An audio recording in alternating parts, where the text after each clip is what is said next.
असद्भुत व्यवहारनय के 3 भेद किए थे। स्वजाति असद्भुत, विजाति असद्भुत और अब उभय असद्भुत, जिसका दूसरा नाम है स्वजाति विजाति असद्भुत व्यवहारनय। सूत्रकार कहते हैं स्वजाति विजात्यसद्भुत व्यवहारः यथा ज्ञेये जीवे जीवे ज्ञानम इति कथनम ज्ञानस्य विषयात्। अपनी जाति और दूसरे की जाति, इन दोनों को मिला करके जो असद्भुत व्यवहारनय की प्रवृत्ति होती है उसको स्वजाति विजाति असद्भुत व्यवहारनय कहते हैं। जैसे एक शब्द प्रयोग किया जीव ज्ञान, अजीव ज्ञान, तो इसका अर्थ अजीव का ज्ञान नहीं है, यानी जीवस्य ज्ञानम जीव ज्ञानम नहीं है, तो जीव विषय ज्ञानम जीव ज्ञानम ऐसा अर्थ बनेगा।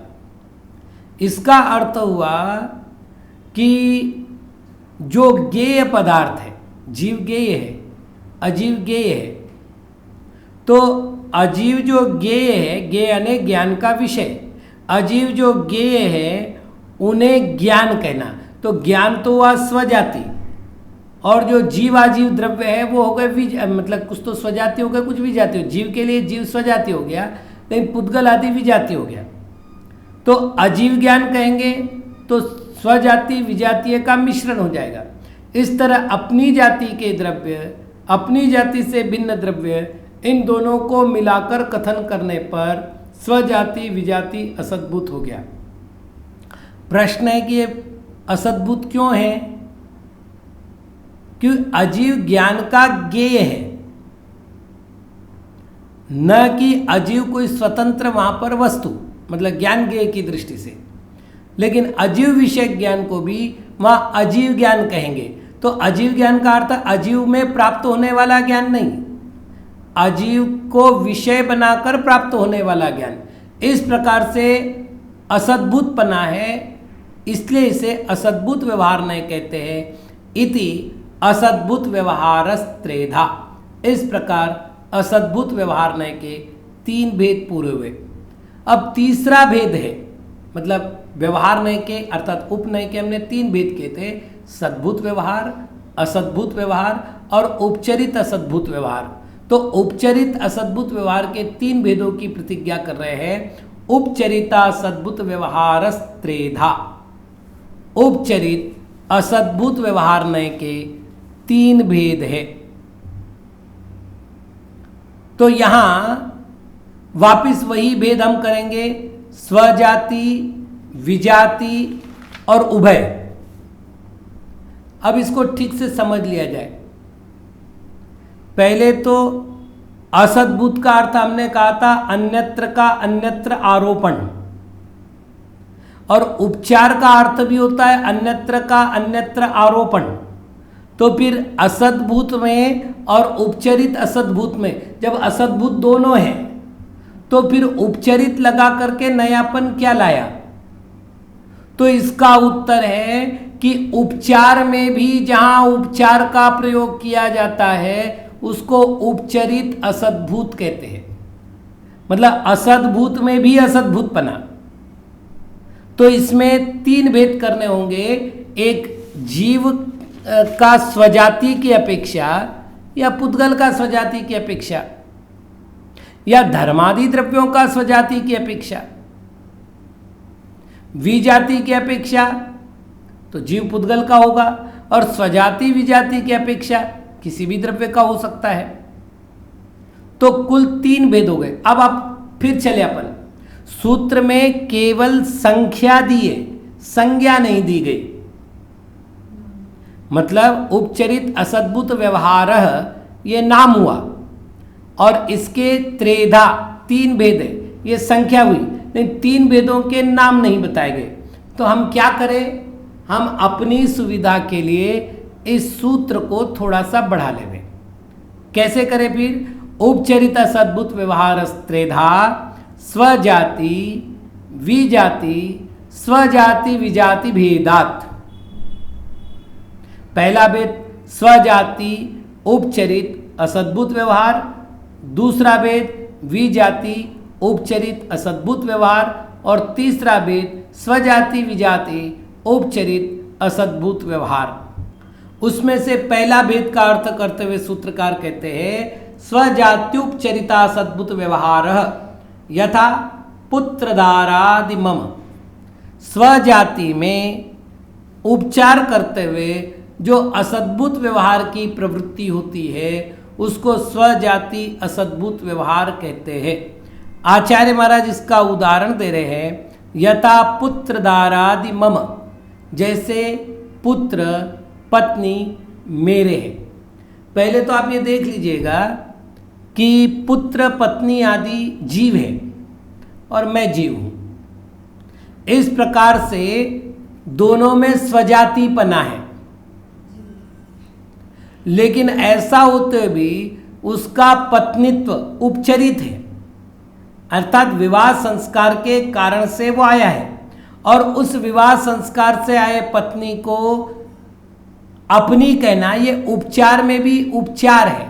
तो असद्भुत व्यवहार का विषय हुआ।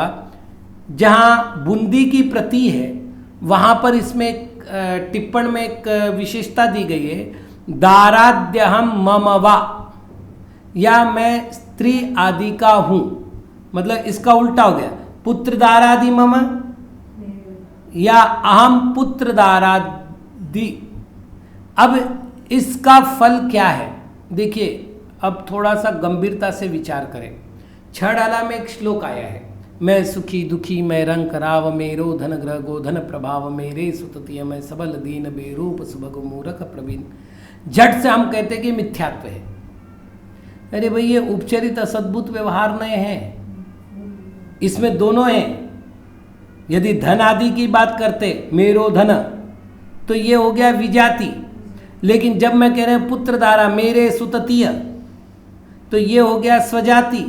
तो स्वजाति का आरोपण जब हम पर होता है तो असद्भुत व्यवहार नय की अपेक्षा, वो भी उपचरित असद्भुत व्यवहार नय की अपेक्षा ये समीचीन है, ये गलत नहीं है। यदि इसको गलत कहा जाएगा तो क्या होगा, बड़ा अच्छा प्रश्न है। इसको गलत कहा जाएगा तो फिर परस्त्री हरण नाम का दोष नहीं होगा, क्योंकि जब मेरी स्त्री नहीं है तो फिर पर की भी स्त्री नहीं है। जब पर की स्त्री नहीं है तो उसका हरण करने में कोई दोष नहीं है। और इस प्रकार से सचित्त वस्तु की चोरी नहीं हो सकती, क्योंकि सचित्त वस्तु किसी के है नहीं। तो जो राम दुखी हो रहे, क्षायिक सम्यक दृष्टि राम सीता के हरण से दुखी हो रहे या लक्ष्मण के मरण से दुखी हो रहे, तो उनका दुख जो है वो उनका है। ये कौन कह रहा है, स्वजाति उपचरित असद्भुत व्यवहार कर रहा है। तो एकदम मिथ्यात्व नहीं कह सकते। मिथ्यात्व कब कहेंगे, जब वो इसी नय को स्वीकार करे और शेष नय का अभाव करे। तो एक नियम है कि सापेक्ष नय सम्यक होते हैं, निरपेक्षा नया मिथ्या सापेक्षा ते अर्थकृत। ये आप्त मीमांसा का श्लोक है। जो निरपेक्ष नय होते वो मिथ्या होते और सापेक्ष नय होते वो समीचीन होते। तो यदि सापेक्ष लगाएंगे तो अपेक्षा क्या होगी, स्वजाति उपचरित असद्भुत व्यवहार नय की अपेक्षा से सीता राम की पत्नी थी और इसलिए उसके हरण का उसे दुख हुआ। दूसरा, विजात्युपचरिता सद्भुत व्यवहार यथा वस्त्राभरण हेम रत्नादि मम। विजाति उपचरित असद्भुत व्यवहार अर्थात अपने जाति का नहीं हो, वो विजाति हुआ। और विजाति द्रव्य को लोकोपचार में स्वामित्व ग्रहण किया जाता है। इस घर का स्वामी मैं हूं। अब मुनिराज भी कह रहे हैं मेरे कमरे में पुस्तक रखी हुई है, तो यहां मेरी पिंची है, मेरा कमंडल है। तो फिर कौन सा विशेषण हुआ ये, मतलब कौन सा नहीं हुआ, विजाति उपचरित असद्भुत व्यवहार, यदि इसको नहीं मानेंगे तो चोरी नाम का पाप समाप्त। क्यों? क्योंकि कोई वस्तु किसी की है ही नहीं, तो बिना स्वामी से पूछे लेना तो चोरी हुई। तो जब कोई किसी का स्वामी है ही नहीं तो चोरी नाम का पाप है ही नहीं। तो यदि हमने ये नए स्वीकार नहीं किया तो चोरी नाम का पाप स्वीकार नहीं कर पाएंगे, और चोरी नाम का पाप स्वीकार नहीं कर पाएंगे तो अचौर्य नाम का अणुव्रत, अचौर्य नाम का महाव्रत स्वीकार नहीं कर पाएंगे। इस प्रकार मोक्ष मार्ग में चारित्र के जो 13 अंग माने हैं वो बाधित हो जाएंगे। इसलिए ये नए भी सत्य है। तो मेरो धन ग्रह गोधन प्रभाव, ये जो शब्द आया वो मिथ्या कब है? जब वो निरपेक्ष हो, और जब तक वो सापेक्ष है, इस नए का सहयोग ले रहा है, तब तक वो सम्यक दृष्टि ही है, कोई बाधा नहीं आती। अब तीसरा, स्वजाति विजात्युपचरिता सद्भुत व्यवहार यथा देश राज्य दुर्गादि मम। स्वजाति विजाति का उपचार जिसमें पाया जाता है उसको स्वजाति विजाति उपचरित असद्भुत व्यवहार कहते हैं। एक बात ध्यान रखिएगा, जब स्वजाति उपचरित असद्भुत व्यवहार नहीं की बात की तो उसके विषयभूत द्रव्य हो गए 6, किंतु जब केवल विजातीय की बात करेंगे तो उसके विषयभूत द्रव्य हो गए 2। क्यों? क्योंकि विजातीय द्रव्य में वैभाविक परिणमन करने की शक्ति मात्र 2 ही द्रव्यों में है, जीव में और पुद्गल में। इसलिए कभी हम ये नहीं कहते कि धर्म द्रव्य मेरा है, कभी ये नहीं कहते कि काल द्रव्य मेरा है, लेकिन ये कहते घर मेरा है, पिंची मेरी है, संग मेरा है। तो जब मैं कह रहा हूं संग मेरा है तो संग में 2 चीजें हुई, एक चेतन रूप जीवों का समुदाय और एक अचेतन रूप वस्तु का समुदाय। तो जब मैं कह रहा हूं संग मेरा है तो ये हो गया स्वजाति विजाति उपचरित असद्भुत व्यवहार। सूत्रकार ने जो उदाहरण दिए हैं वो है देश राज्य और दुर्ग, ये मेरे हैं। देखिए अब कितनी बड़ी बात है, मैं प्रतिज्ञा करता हूं कि भारत मेरा देश है, बिल्कुल ठीक है। अब मैं प्रतिज्ञा करता हूं ये घर मेरा है। दोनों मेरा कहने में कितना बड़ा अंतर है। जैसे मेरे घर में पूर्व दिशा में ट्यूबलाइट लगी हुई है और मुझे बैठने के बाद पढ़ाई में दिक्कत आ रही है तो मैं उसको वहाँ से निकाल के दक्षिण में लगा सकता हूँ अपनी सुविधा से, है ना। लेकिन भारत मेरा देश है तो खंबे की लाइट ला करके मैं अपने घर में लगा सकता हूँ क्या? तो नहीं लगा सकता। क्यों? मेरा कहने में भी एक में आधार आधेय संबंध है। जब मैं कहता हूँ भारत मेरा देश है तो भारत का और मेरा आधार आधेय संबंध है, लेकिन जब मैं कहता हूँ कि घर मेरा है वहाँ मेरा स्वस्वामित्व संबंध है, अर्थात घर मेरा धन है और मैं उसका स्वामी हूँ। तो स्वजाति विजातीय में जब भी उपचार होंगे तो इस उपचार की पद्धतियों में भी संबंधाश्रित व्यवस्था देखनी पड़ेगी, अन्यथा सभी को हम अपना कहें। जैसे उदाहरण के लिए मैं तो पड़ोस की महिला को भी माँ कह रहा हूँ, तो जैसे माँ के साथ लाड़ करते हुए मैं माँ से ज़बरदस्ती भोजन छीन कर भी लेता हूँ, वैसे किसी पड़ोस की महिला से तो नहीं लेता। क्यों? क्योंकि मैं जानता हूँ कि वहाँ पर उपचार का उपचार भी संबंध मात्र है और यहाँ उपचार में जन्म आधार आधेय संबंध है।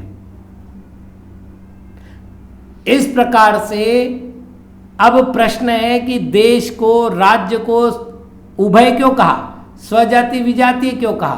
तो देश एक क्षेत्र प्रदेश है, राज्य एक क्षेत्र प्रदेश है, दुर्ग एक क्षेत्र है, तो ये पुद्गल हुआ।